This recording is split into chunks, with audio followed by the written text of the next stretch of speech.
politique au Bénin. Bonsoir à vous. Bonsoir, monsieur le journaliste. Avant d'aller dans le vif de ce qui nous rassemble ce soir, nous parlerons bien évidemment de notre système éducatif, de la rentrée et des récriminations des enseignants. Mais avant tout ceci, quelle étude globale vous faites en quelques actions majeures de la gouvernance du président Patrice Talon? Ok, merci, monsieur le journaliste.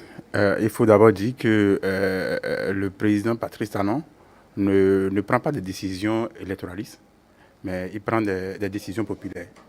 Mais apprécier la gouvernance de son Excellence sans faire l'état des lieux des mots qui nous minaient avant son avènement ne serait pas compliqué. Très rapidement. Donc, je dis, le président Patrice Talon est l'antidote des mots qui minent le développement de ce pays. Et ces mots qui minaient le développement de ce pays ne sont rien d'autre que le manque de courage et d'audace de nos dirigeants, la malhonnêteté intellectuelle de certains de nos cadres et élites, l'aptitude de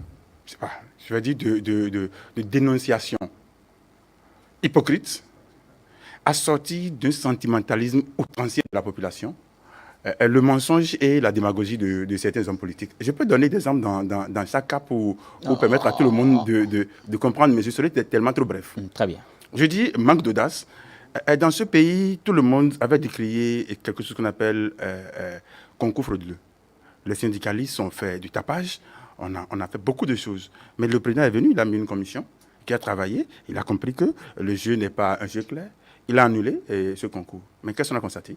Ce sont les mêmes personnes qui décriaient, qui se sont mis encore à dire le président est en train de faire ci, qu'il a mis ci, qu'il a fait ci, qu'il a fait ça. On veut une chose et son contraire. Et son contraire. Mais on ne peut pas fonctionner comme ça. Et s'il était quand même quelqu'un qui veut prendre des décisions électorales, il va dire, bon, ok, alors je laisse et je passe. La malhonnêteté des intellectuels. Il y a quelque chose qu'on appelle le droit de grève. Les gens sont passés à côté, je dis sciemment, du bon débat. Parce que dans ce pays, il y a une loi générale sur le droit de grève. Et cette loi, en son article 2, je peux vous lire rapidement ce que l'article 2 dit, dit les dispositions de la présente loi s'appliquent au personnel civil de l'État et des collectivités territoriales, ainsi qu'au personnel des établissements publics, semi-publics ou privés, à l'exception des agents à qui la loi interdit, je dis bien la loi interdit expressément l'exercice du droit de grève. Qui sont ceux qui votent les lois au Bénin? Ce ne sont pas les députés. Mais dans ce pays, on a entendu des intellectuels qui disent les députés ne sont pas habilités à restreindre le droit de grève ou à interdire le droit de grève. Mais cette loi est en vigueur. Parce que cette loi a reçu 2 fois le certificat de conformité au niveau de la Cour. Et on n'a jamais annulé cette loi, on n'a jamais abrogé cette loi. On a dit que les députés ne peuvent pas interdire. On dit même qu'on ne peut pas interdire le droit de grève.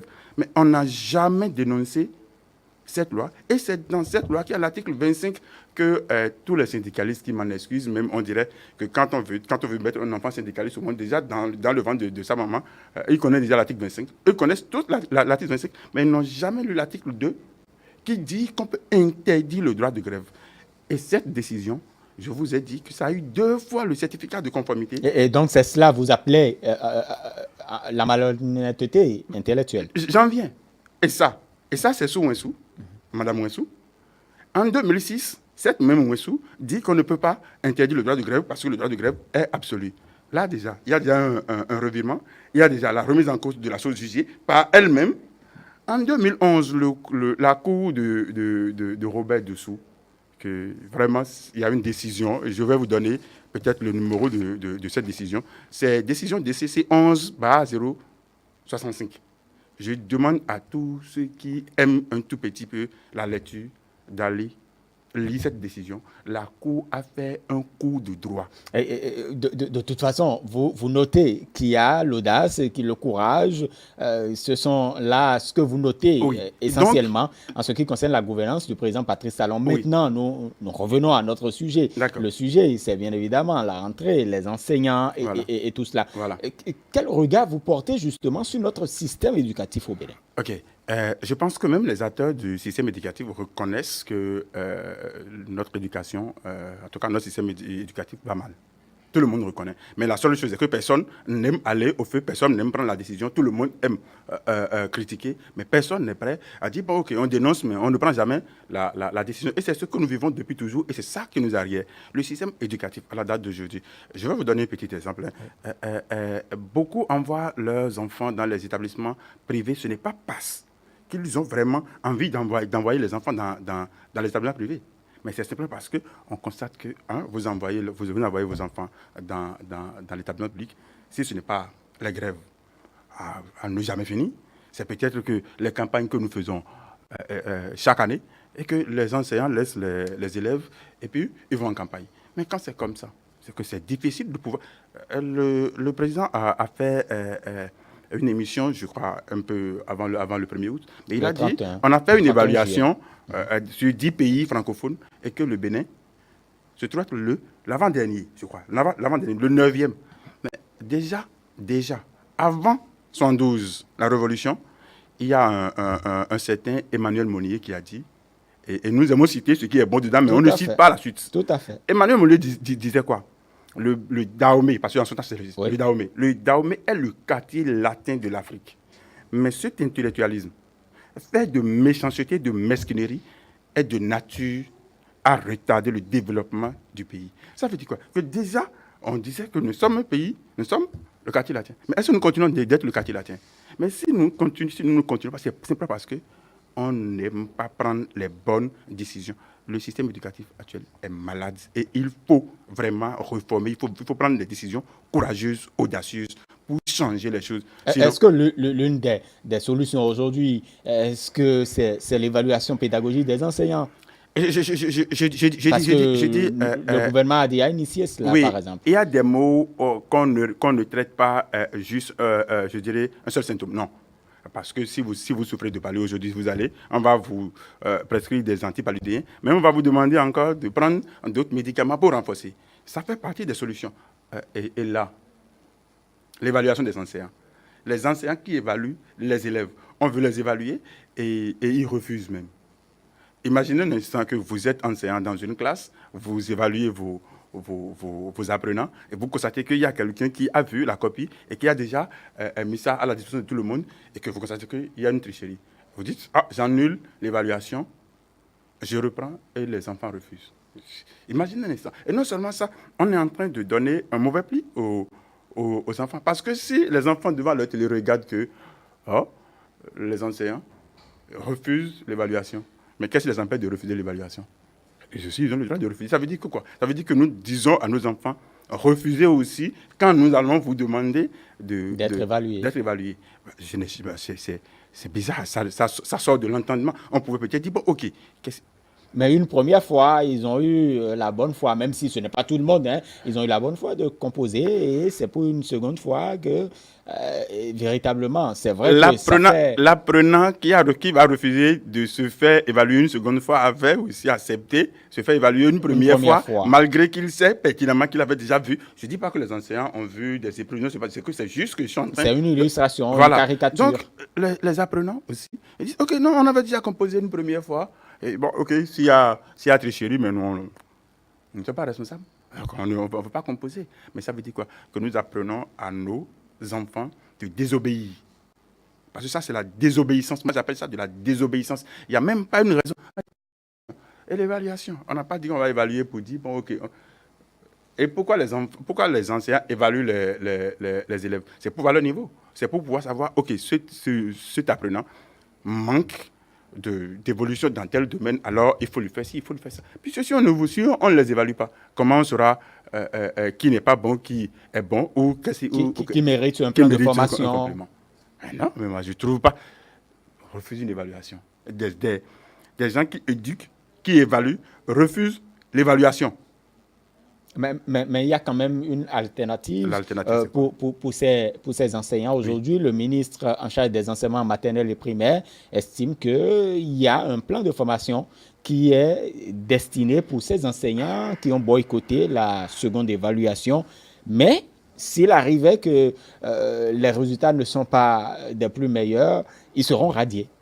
Oui, et vous voyez, vous allez à l'hôpital, on veut on veut vous diagnostiquer, vous refusez, et on vous prescrit un médicament. En fond, on dit à l'autre,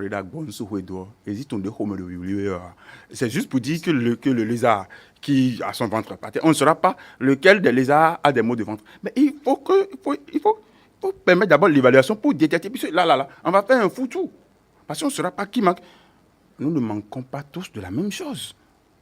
Peut-être que moi, je suis bon en philosophie, mais l'autre est bon en mathématiques. Mais il faut nous évaluer pour savoir telle personne, c'est telle chose qu'il faut lui faire. Mais est-ce que nous allons continuer à faire du tronc commun?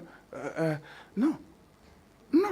Donc, vous ne comprenez pas cette attitude. Et là, oui, mais parce que, bon, à défaut de l'évaluation pour permettre à l'autorité de prendre la bonne décision, c'est qu'on est en train de conduire l'autorité à prendre une décision commune. Je ne sais pas, je ne fais pas partie de ceux qui ont étudié cette décision, mais moi je dis, le jeu est faussé. Il faut d'abord faire l'évaluation pour détecter, telle personne manque de telle chose, on a besoin de lui donner telle et telle chose. Mais c'est ça, on ne traite pas les mots de la même manière. Il y a quelqu'un qui sera en train de souffrir peut-être du palu, mais on peut lui prescrire d'autres médicaments, mais quelqu'un d'autre, mais c'est d'autres. Donc on ne peut pas, ça c'est du mélange. Et l'autre préoccupation de tous les parents, c'est bien évidemment, vous l'avez évoqué, la grève plutôt, le droit de grève qui véritablement, on les aise au Bénin, mais il se trouve que la grève constitue quand même une insuffisance, ou du moins l'une des, je ne sais pas, l'une des causes justement aux résultats que nous connaissons. Oui. Et c'est là, je dis, le président Patrice Talon ne prend pas des décisions électoralistes, mais des décisions populaires. La grève. La grève fait mal, je dis d'abord la grève dans l'enseignement, fait mal à tout le monde. Que votre enfant soit dans un secteur privé, c'est-à-dire que c'est une école privée ou une école publique, parce que pour l'évaluation, les écoles privées n'évaluent pas pour les examens nationaux. C'est sur la base de ce que les publics ont fait. Ça veut dire que s'il y a grève dans les publics, c'est que les privés aussi, ça ne donne rien. Et c'est que c'est un déséquilibre. C'est malheureux ce que nous vivons au Bénin, parce que quand on fait grève, on ne grève pas contre les gouvernants. C'est ce que nous y aurons. Les gens disent, non, on ne fait pas du mal au président de la République, mais on fait du mal à nous autres. On fait du mal à la population, c'est-à-dire des gagne-peu ou je ne vais pas dire des démunis, mais en tout cas, la population à la base. Du bas peuple. Du bas peuple. Parce que le président Talon, où je prends les ministres, ils ont la possibilité d'envoyer leur progéniture à l'extérieur, aller étudier. Et quand ils viennent toujours badés de diplômes et ils vont nous diriger. Mais nous sommes ici, nous pensons que nous faisons du mal à un individu, parce qu'on prend le président de la République comme tout, on fait du mal au président de la République. On pense qu'on est en train de faire du mal au président de la République, mais on est en train de faire du mal au peuple. Mais c'est ça qu'il faut que les gens changent. Mais qu'est-ce qu'il faut faire maintenant? Parce que la rentrée est là, le 17 septembre prochain, pour ce que nous entendons, et tout cela, les enjeux, véritablement. Oui. Est-ce que retomber encore dans les mêmes travers? Je pense que les dirigeants actuels ont de la stratégie. Et ils ont déjà même commencé par échanger avec les acteurs. Mais 17 septembre même, je ne vous apprends rien, mais la date de la prochaine rentrée est fixée à la fin de la programmation de l'année en cours. C'est-à-dire 2017, c'est déjà en 2017 qu'on a fixé la date à la faveur du calendrier réaménagé. C'est ça. Donc, le 17 septembre, ce n'est pas une date qui est venue comme ça. Ça a été déjà fixé. Mais qu'est-ce que nous faisons? C'est que, bon, on est là, on traîne les pas, on fait des grèves, on dit, bon, OK, il faut prolonger l'année. Mais si on avait décidé désormais, on avait décidé de commencer la rentrée en septembre, c'est compte tenu de certaines choses. Mais bon, OK, on fait des grèves, on dit, on pousse, on repousse, on pousse. Oui, les enjeux. Je pense que les gouvernants, comme je l'ai dit, sont des stratèges. Ils prendront quand même les mesures nécessaires pour que nous ne retombons pas dans le même travers. J'aurais appris qu'il y a un projet d'études, en tout cas, sur le droit de grève qu'on va, je crois, encadrer. Il faut encadrer. Il faut encadrer. J'aurais vraiment souhaité qu'on encadre réellement. Il faut vraiment que cela soit vraiment encadré. Puisqu'il faut qu'on encadre désormais pour permettre aux gens de pouvoir vivre, de leur, en tout cas, de vivre à l'aise. Mais quand on veut encadrer aussi, il faut véritablement qu'on arrive à discuter aussi avec les acteurs pour voir comment améliorer les conditions. La discussion au Bénin, ça dépend. Hein. Vous allez discuter avec des gens qui vont dire que vous n'avez jamais discuté avec eux, simplement parce que vous ne posez peut-être pas leur avis, ou peut-être que ce que vous voulez faire ne les avantage pas, et vous diront qu'ils ne sont jamais informés de ça. Ben, sinon, donc, vous pensez qu'on n'a jamais discuté de ça? Avant l'avènement du président Talon, le problème de grève, chaque année nous vivons ça. Hein, ce n'est pas, ça, c'est la seule chose dont on est sûr au cours d'une rentrée, c'est la grève. La seule chose. La seule chose dont on est sûr qu'au cours d'une année scolaire qu'on aura, je peux dire bon, que je ne suis pas sûr que mon enfant réussisse peut-être à ce bac, mais je sais qu'au cours de l'année, il y aura grève. Ça veut dire que c'est un peu récurrent. Nous souffrons de ça depuis. Et donc, il faut y trouver une solution. Une solution. Donc, on ne va pas dire que c'est aujourd'hui qu'on va dire. On discutait de ça depuis des années. Du temps du Soglo, de Kérékou, les 2 mandats de Boni Yayi, et les 2 ans ou les quoi du président Pétain. On a vécu ça. Donc, ce n'est pas un nouveau problème. Donc, il faut maintenant une thérapie de choc. Stopper se laisser aller qui nous ruine. Il faut stopper. C'est l'enjeu global. Global. Il faut stopper. Voilà. Delphin Gangana, Oui. Nous sommes à la fin de cet entretien. Et si vous avez un mot à l'endroit des acteurs de l'école, quel serait ce mot-là? Merci, monsieur le journaliste. Je pense qu'il faut que nous regardons objectivement les choses et que nous prenions conscience de ce que nous sommes venus faire sur cette terre. Et que désormais, nous cessons de prendre l'État comme un individu contre qui il faut faire une lutte. L'État, c'est vous. L'État, c'est moi. L'État, c'est nous tous. Et que désormais, si quelqu'un veut poser un acte qui réfléchit à ses conséquences, je suis même heureux de savoir que déjà dans l'administration, il y a des faveurs quand vous demandez, on dit je ne veux pas perdre mon emploi. Ça veut dire en tout cas, que ça a commencé par changer. Mais je veux vraiment que nous soyons objectifs, que nous ne politisons pas tout. Je suis prêt, je suis d'accord qu'il y ait des acteurs politiques, mais qu'on ait moins de politiciens. Parce que le politicien, c'est quelqu'un qui va peut-être devant le peuple aller mentir. Qui surfe sur des opportunités. Des opportunités.